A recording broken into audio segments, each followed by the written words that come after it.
All right, let's continue on with this. As always, I'm working on several items. I'm just going to show you some of them real quick. I'm working on getting this loose. So if you pry on this too much, gotta be careful not to tighten that too much either. But if you pry on this too much, if you pry on something sharp on the edge of your glass, it'll break. So I just kind of get it a little bit loose, and if you notice it's moving a little bit, get you guys up close enough, maybe you can see it. It's moving a little bit. I put WD-40 in between the rubber and the glass, and I just kind of work it in there. So that's going on right now. And then I can take a razor blade and kind of shove it in the side a little bit and kind of work that WD-40 in between the rubber and the glass. And then I'll just slide the glass out. That's how you get that out of there, so I can get these off to the chrome shop. I went up in my attic, and I'm getting this up there. There is a whole giant area of Volkswagen parts. So I have up there, I had all this foam, so I have it all pretty well organized. And believe it or not, I have stuff that is organized. People think, oh my God, your place is such a mess. It's like, because it's so small. I don't have enough space to be really, really organized. But everything's organized up there. So I'm working on figuring out which scrap pieces to use of this style. And then I'm going to make a glove box for that. I find it, they don't make any of them. Here's the condition of the other one. This pile of rubble is my old one. I was going to try and paper mache it back together. All you do is use Elmer's glue and a brush, and you can start clamping little pieces together. Use a foil tape to hold it in place and just start putting pieces on. So I could do that, but it's just so crumbly, and it just crumbles to nothing. And you can use paper pulp, and all you do is take a bunch of paper and put it in water, and then get it all starts to fall apart and becomes a bunch of pulp. That's how they make the egg cartons, the old paper pulp ones. And you just put them all in, start laying that on there, put a little Elmer's glue and with some water, mix it all together, and then make a solution and brush it over that. Holding it together with foil tape. You can actually make one of these by doing that if you have enough time and patience. Or use screen to kind of make it. Somebody has done that before, to make the shape of the inside of it. But I don't know if I'm going to do that. The way I've done them before is I'll take this material right here and measure it out and get it wet. Then I can take a piece of chalk and draw a pattern on here, measure it all out with the best tape measure to use is a one for sewing, which will bend. That's why you use that, because it'll add all the bend length in there. One of those cloth ones, and measure it all out, and then lay it out on here, and then make something up, and then clamp it together. And same thing, you can use Elmer's glue, or I use like wood glue, which is a lot stronger, like Tight Bond. I'll take Tight Bond and add water to it and coat over stuff. That works really good, even better than Elmer's glue. I just say Elmer's glue because everybody knows what that is. So Tight Bond is a better version. It's like for wood. So I can use that and use paper pulp to make it, or I can take that and glue it together with that. Or use some, you'll see later. I may do that in this video. I'm not sure what I'm doing yet. The other thing I need to do is put my glass in. So I might just get that out of the way, because it's just trying to get parts off the floor. So anyway. And I've got this little area of workspace. I don't want to go outside. I don't want to have the door open. You're like, God, why don't you clean up? It's like, man, if I open that door up for an hour, this room it'll take all day for this room to cool off again. So then I lose a whole day. So I can't afford to do that. So I'll just put one of those little tables here and maybe put the rubber in, or the rope in the windows, and shove those in.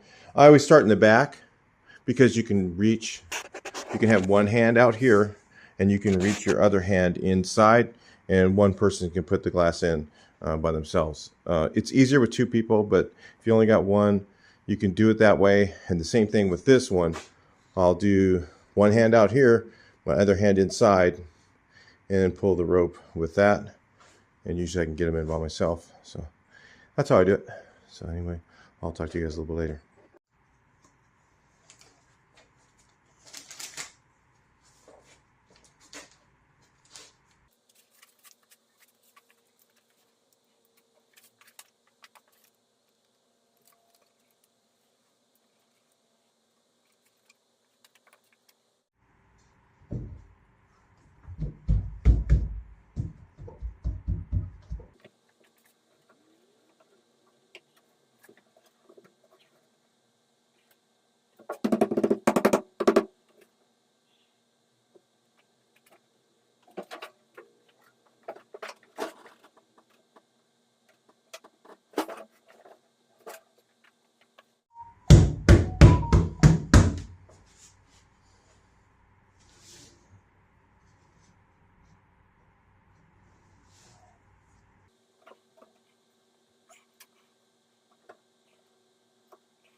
All right, so all the glass is in all the way around. I did one of them off camera, or the other one I did off camera. Had a bit of trouble. And what I do is I take a rubber hammer and hold it right here, and then I hammer it with a dead blow so you don't hit the glass, and then knock the corners so that they don't have, so that they're all the way in like that. This one's a little bit low, but that's the best as it'll go in. So if you try and have, if you have a corner where it's this is like inside out, you just use that and it works really good. All right, so let's take a look. Bring you guys up a little closer. So what we're going to do now is we're just going to measure around. So I'm going to measure by using this thing here, and you just kind of hold it, get it where you want it. So I'm going to go from like right here around over to about right here, and then I have a piece that flips up, and these are going to bend. So that's why I'm making the glove box. Yeah, they're like 35 bucks for a ABS plastic. I just think that's insane. And that's the cheapest possible thing to make. I mean, the cheapest way, ABS plastic, and they charge that much money. I just don't understand that. Cost them like less than $1 probably to make those. So go around like this. Just kind of work it around. Hold it with one hand. And let it kind of work its way around the back. So these cloth tape measures is what they're for.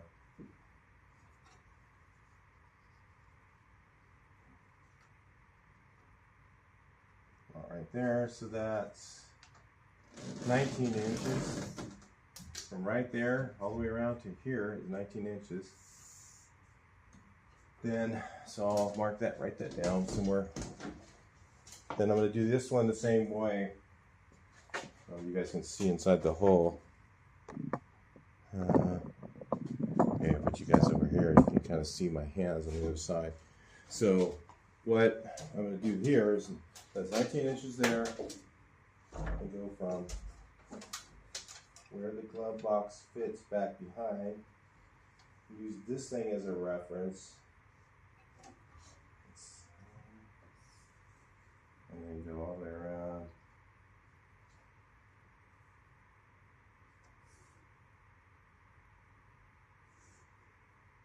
See over here, it's going to be around. Go with 17. Alright, so that's my measurements. And then I need to have the top, so 17, 19. And then this one's going to be from here to here. I want it to overlap. 17, 19, 19, and 9. Okay, I'll lay that out. Bring it back in. So I ended up measuring 10 inches out is where it kind of rolls up. And then this part will flap over. And then we're going to end up rounding this to fit. We don't know exactly what the radius of that's going to be. Anyway. So the next thing to do is cut it out. There's a few different ways to do that. One is you could actually use a jigsaw. Hopefully you can hear me okay. I know sometimes I don't have a mic on, so you can use a jigsaw, you can use scissors, you can use an X-Acto knife. It really is terrible to cut with that, but just jigsaw, when you jigsaw it, you cut it, you have to sand it. I'm going to try a little bit with scissors. On this small of a cut, maybe it'll be alright. Let's see how it works. These are upholstery shears, so they're pretty sharp and pretty brutal, and I can go sharpen them in a minute. So a little bit more. This is definitely going to dull them. Yeah, upholstery shears work really good to cut this stuff, but you got to have the good ones. I mean, these are Weiss scissors, like $40 scissors, so these are not cheap. But they're, you know, that's what they're designed for. You get what you pay for. You buy junky ones, you're only going to get so much out of them. And these are 10 inch, they have 12 inch too, along with the scissors. Straighter the cut sometimes. Anyway, not going to worry about that piece. Just going to cut this one straight across. All right.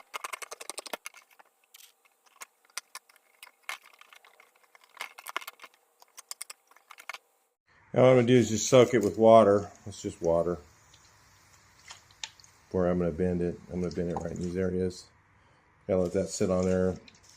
This material doesn't, I like the other brown stuff because it soaks up water better. But this will work. It's just going to take a little longer. So I'm going to let this soak a few times. Just get it nice and wet and soak in where I'm going to bend it, because I'm going to bend it right in here. This is going to bend up. These two are going to bend around. The top edges even are going to bend right here. All this is going to bend to fit that shape. Literally, this is scrap material. It's just stuff I had left over from another door panels that I made a while back. So it doesn't cost a thing to make these glove boxes if you have the material. And if you don't, if you need to buy it, and there's only a few places that sell it. This one, upholstery supply I go to doesn't sell this anymore. They only sell a different one. It's got a wax coating on it, and you can't really wet it and bend it like this. So anyway, I'm gonna let that soak for a little while. I'll let that just sit there and sop and wet. Flip it over, get it wet on the other side. Just leave it, let it soak in, and then I'm gonna attempt to bend it. I'll try and put like a piece of tubing on here and wrap it like metal, you know. And then once I get it to shape, then you gotta let it set and dry. All right. So I wet it, and then I had to tilt it down a little bit. I forgot to do that. So I've wet it and clamped it with vice grips and stuff, trying to shape it. So now what I'm going to do is do some more shaping, but I'm going to probably put some glue here and then clamp it really good in a few places. Then I've got to do this. I've got to figure out where it's going to go, and then cut this at an angle so this is going to have to get cut like this. As it gets closer and closer, so that's out wide.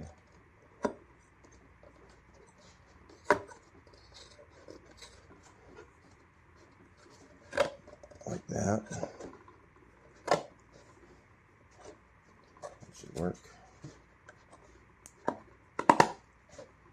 Let's see if we're going to do that a little bit. So I'll probably cut it a few times, and then I'll put some slit cuts in it here so that it'll kind of relieve it. Because what it's going to look like is, in the inside you'll see this corner. You won't see a seam there. And you'll see the seam on the top on the outside, but I've got an idea to cover that up just for fun. You know, I just didn't really like ABS plastic. I was just like, you know, that's just chintzy. They don't even make an original replacement yet for these. I looked for one and they don't have it yet. So, you know, I think I'm going to glue this in place first and start doing some shaving, cutting. Maybe do a little bit more cutting on this side. I know it's got to go up like that.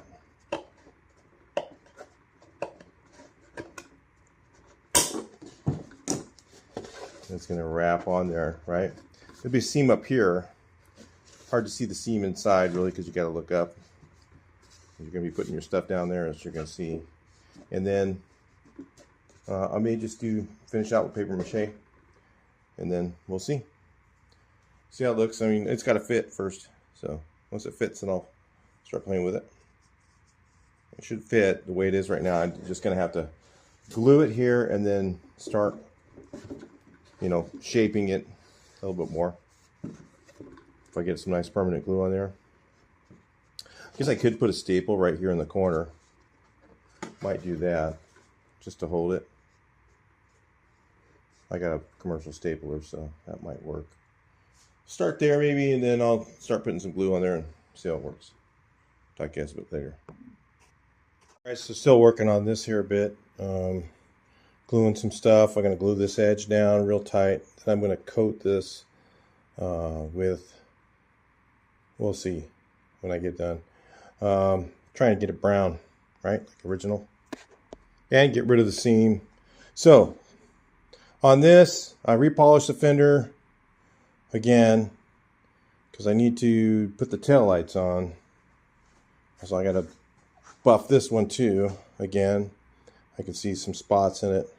So I'm just going over real nice and slow with Mazerna 3800 is the new one. That's old 4500 is older bottle.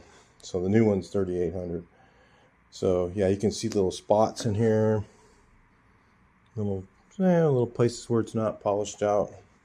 This one looks pretty good now. So what I'm going to do, is how I do this. So on the side that I know where it's at, I'm going to measure from, you'll see when you get over there, it's 6 and, well, from the middle of the thing, middle of the crack, it's between two. So it's 6 and 5/8. So 6 and 5/8.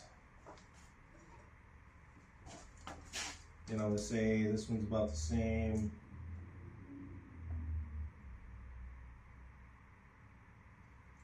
This is a little crooked. I don't know why they have it leaning to the outside. 6 and 5/8 is the top.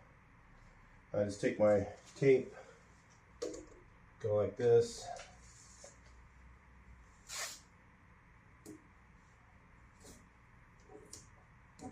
Quarter-inch tape. Use this stuff like crazy. 6 and 5/8. It's going to be out further.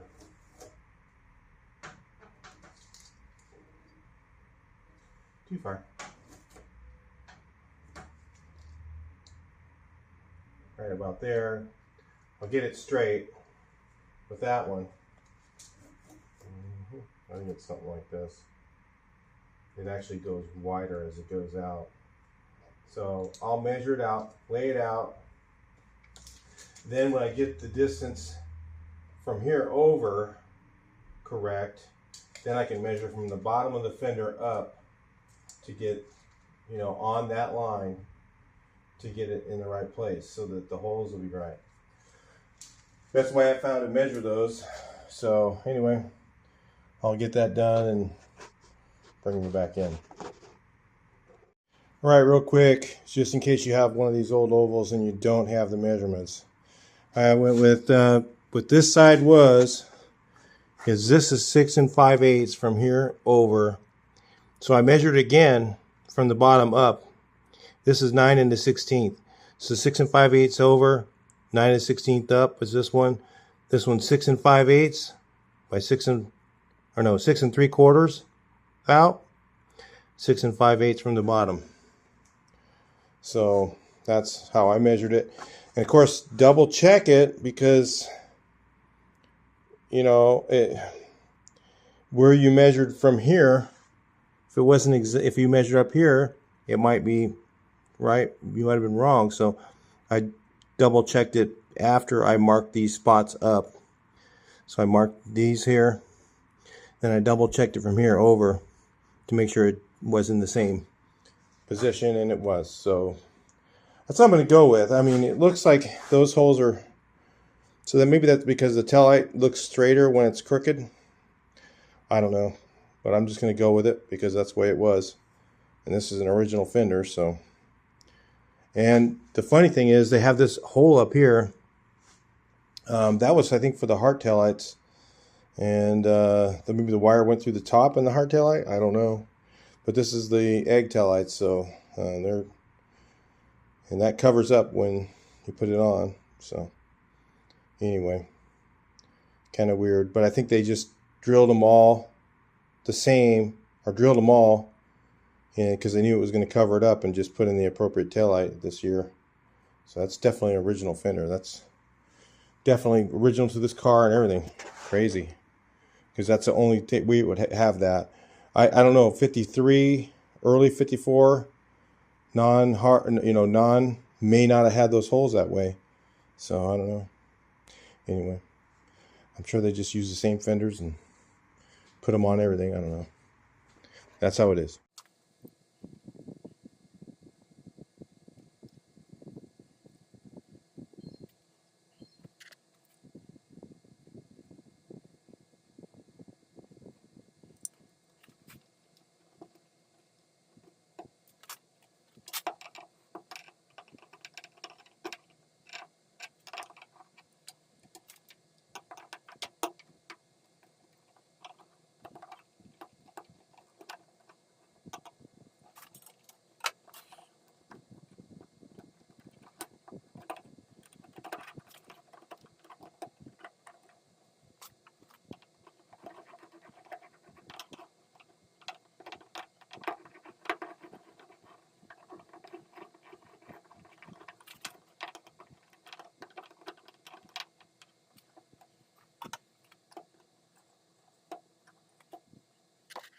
Alright, so after I got this like this, shaped it, checked it, and what this is, just, you can use any kind of white glue, or you can use, and you're just going to do paper mache it. Just throw pieces on here, soak them. I've made tons of masks and stuff with my kids. I used to have the coolest paper mache stuff when I was a kid. You know, when the kids were younger, they were like, "Man, Dad, that's so cool." Girls love this stuff. 3 girls, so. And now I got a grandson. So this becomes clear when it's dry. So you just put a little down. You can dip them and put them on there. Put a couple layers on here, maybe. Maybe not. I don't know. I just shaped the bottom. And like, you can use this method if you just got an old glove box that's cracking stuff. Works great. Just paper mache it back together. It's kind of a fun little. Okay, why did you just buy the plastic one? It's kind of fun. Depends on what you want to do. Don't really want to spend the money on it. I just think it's kind of a crappy looking thing. This will look better, I think. This will look something like the original. This is just Trader Joe's bag. Some states are free, but in California you pay 10 cents. Yeah, whatever. Just going to coat the whole thing with this.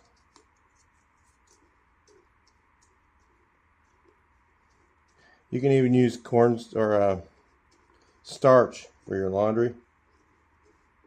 You know, used that before. Whatever I got laying around. This is a little stronger though. I don't know, starch is pretty strong. Works better with the craft paper, the thinner stuff. Just cover the whole thing with this.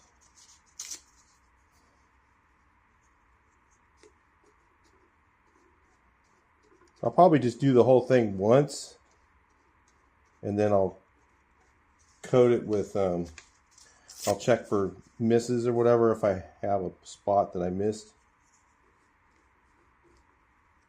Like I said, I've been just doing this little piece by piece. I'm not spending a ton of time on this, really. It's just something we've been doing piece by piece. Get them to lay down nice and flat.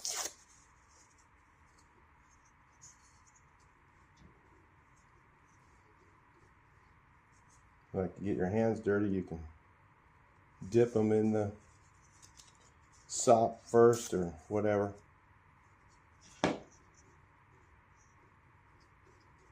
We're going to coat the whole thing out. It'll look kind of like an original one.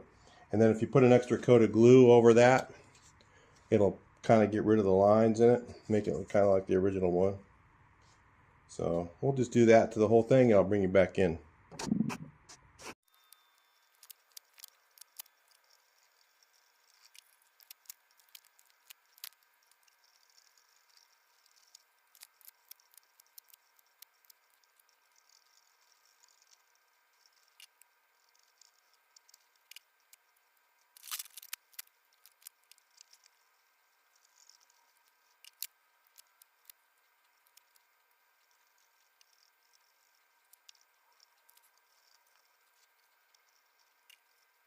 All right, I hooked up a little power here. Let's see. Right here. There we go.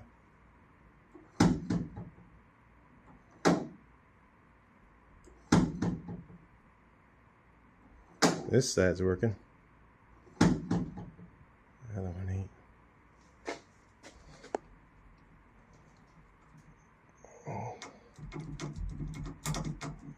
A few clicks here.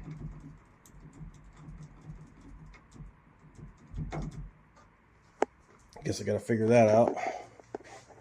I don't know why it's not going. It should be. I got power to it. Alright, so that got it the right color. Makes it look kind of neat looking, I think. I kind of like it the way like that. Got rid of those seams. I don't know if I'm going to paint it or do anything with it. I could like put a really light coat of paint on it so it kind of bleed through a little bit, maybe more like the original, or make it, I could do that and then spatter some color on it to make them look like the old cardboard did. I don't know, there's a ton of things I could do, but I kind of like it like that. I think it looks cool. Looks like a, I don't know, it's kind of neat. And it's going to be down underneath here. I think I'll leave it that way for now, and then we'll just decide later if I'm going to do anything else with it.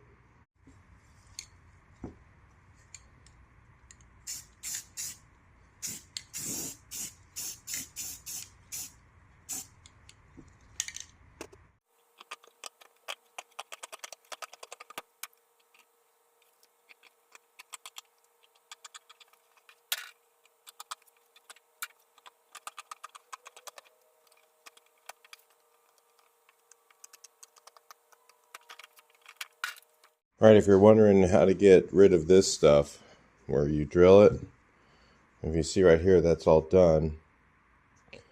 It's a little bit of a pain. You can either sand it with a piece of sandpaper. It takes a while. What I do is, though, is I do the edges. If you're going to jigsaw the edges, then you got to sand them all.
Well, just like with the heat gun, you got to be really careful with the steamer. I got a little too warm right here, but it's below the seat line, so I'm not worried about that. But you can hardly even see it anyways. Once it's in the car, and I got to cut out for the, I got to find one still. The one I have is terrible for the ashtray for back here. So anyway. Then I'm gonna, this is still gonna get the black edge that goes around here, like it did originally, and I'm gonna sew 2 lines along here. Let's look at the other one. So if you look here, it had 2 exposed stitches along here, and then it had a chrome piece that goes on there. I didn't drill the holes for it, darn it. Oh well, I guess I'll figure that out. I gotta drill the holes for that, because I want the chrome on there. And then, you see how there's a black edge like that? The binder, gonna have the binder around it. It kind of stops right there, coming on place. Just underneath the seat, looks like to me. So I'm gonna do the stitches, and then I'll put the binder on later afterwards. So I didn't really put all the staples in yet, so like, you know, I've got the corners to do still. I'll hit those with a little bit of glue, cut them. You know, I should have glued all this, I think, as well as stapled it. I thought about that later. I went, oh, I should be gluing this too. So I should have used a brush and done it, but I just kind of used the spray can at the last minute. So it comes out nice and flat. It doesn't really matter in the back ones. The side ones I'm going to make really nice, and then I'm going to put, so what I got to do now is I got to measure them out, put chalk lines here, and then cut it, run it through the sewing machine. I got to set the sewing machine up for going through this material, and for like some thick 138 thread that's going to be exposed. So that's how I'm going to start doing some nicer looking stuff. So we'll see. I got to try it on another panel, test panel it first, and then I'll run it on this and see how she goes. Hopefully I get it right the first time. So anyway, that's the deal. That's how the door panels go. All right, let's try this. I'll show you. Kind of don't want to get it too close, but not too hot and not too cool.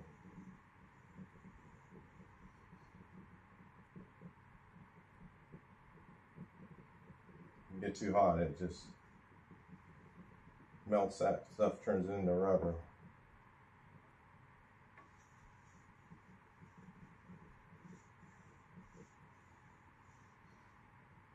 So it's kind of dirty from this table. Really need some nice clean tables. I should have put my butcher paper on here. Usually I do that, but I forgot.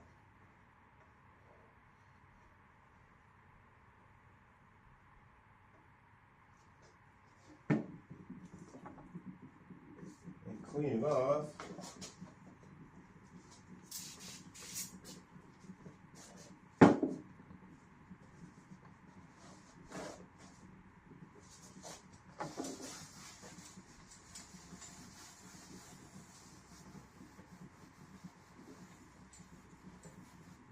Get too hot with that stuff on there.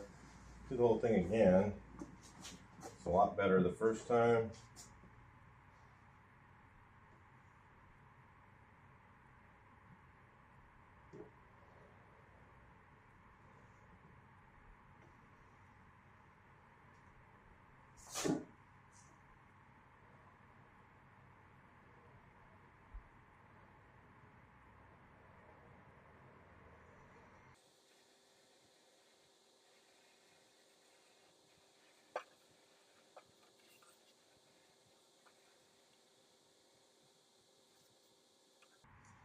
Yeah, water, huh?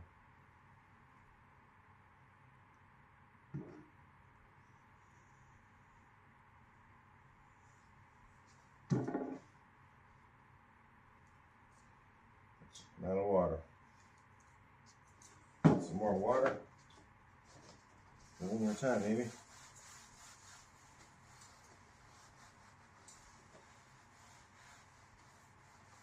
Do it 4, 5, 6 times, whatever it takes till that sucker looks good. And we're good to go. Alright, so I'm going to go ahead and I've marked these. Then I'm going to put my lines right here where, so I can see them.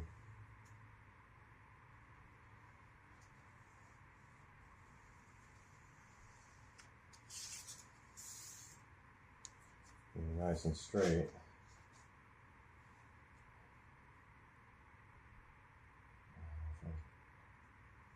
Not that very good, but let's see.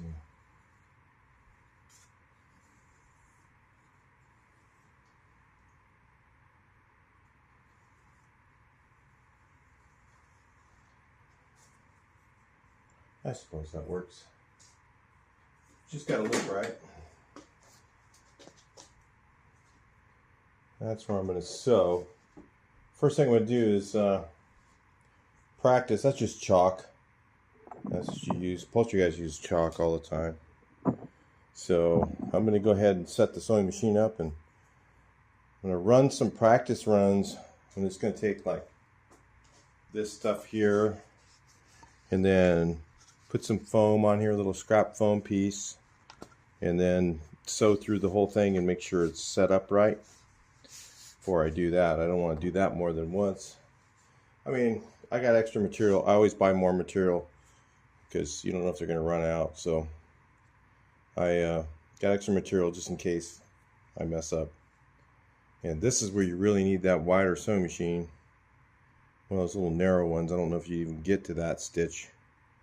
And you got to run it through the one direction. So anyway, it's going to have whatever it is. I forget. I think I said it earlier in the video, but I can't remember what it is. But the exposed thread, you know, stitch is going to be there. Black thread. So we'll check it out. All right, so I got my stitch length. I want it. The bottom one. It's a little bit wider. It's about right, about similar to what's here. So, I guess about 5 millimeter, but you know, this thing goes by inches, threads per inch. It's a little different than my other sewing machine, but it sews amazing. So, let's see how I can do. I don't know. We'll see if I can do this thing. Wish this thing was just a little bit slower. I should probably get a different wheel for it, but anyway, we'll give it a try. I'll bring you back in.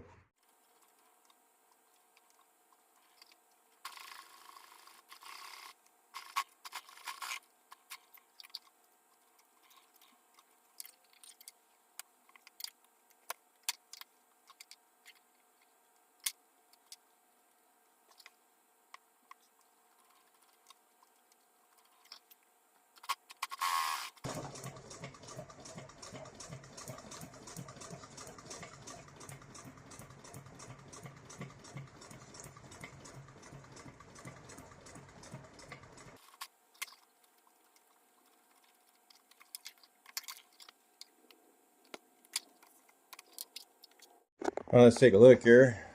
I'm pretty happy with that.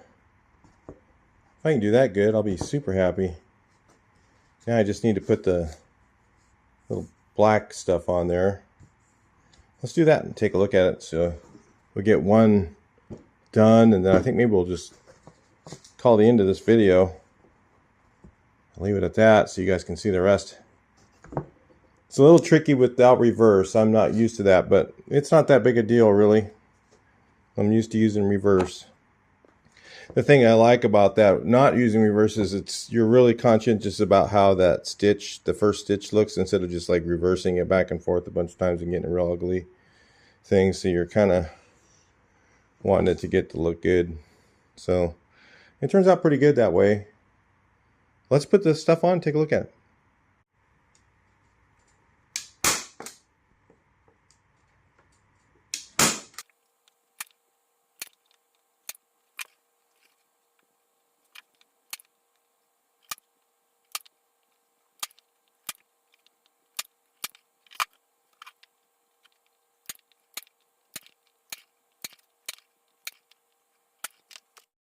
All right, there we go.